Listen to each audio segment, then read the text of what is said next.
حج ادا کر رہا ہے تو واپس آ کے لوگوں کو سنا رہا ہے میں نے حج کیا، میں حاجی بن گیا، مجھے حاجی لکھا کرو. لیکن روزے کے معاملے میں انسان بھوکا ہے تو انسان کو پتا ہے یا اللہ، اور خدا نہ کرے روزہ توڑا ہے تو اسے پتا ہے، اس کے رب کو پتا ہے. اس لیے اللہ نے فرمایا کہ روزہ دار کے لیے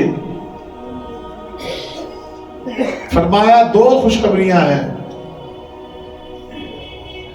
ایک وہ خوشی جو اسے افطار کے وقت میسر ہوتی ہے، جب یہ دن بھر بھوکا رہتا ہے، پھر یہ روزہ افطار کرتا ہے، اس وقت جو اسے خوشی میسر ہوتی ہے کہ الحمدللہ میں نے روزہ رکھا. اور ایک تو روزے کی تکمیل کی خوشی، اور دوسرا جو بھوک اور پیاس تھی اس کی شدت کا خاتمہ ہوا، وہ خوشی. اور فرمایا اس کے بعد جو دوسری سب سے بڑی خوشی ملے گی وہ یہ ہوگی جب یہ اپنے رب سے ملاقات کرے گا. سوچیے اللہ نے کس خوشی کو کس خوشی کے ساتھ جا کے موازنہ کیا.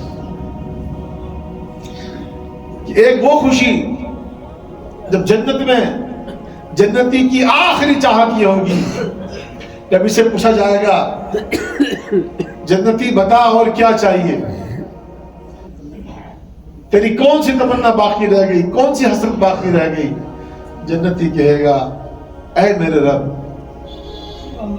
ہر نعمت مل گئی، ہر چاہت پوری ہو گئی، لطف آ گیا، مزہ آ گیا، لیکن ایک حسرت باقی ہے، اپنا دیدار کروا دیجیے.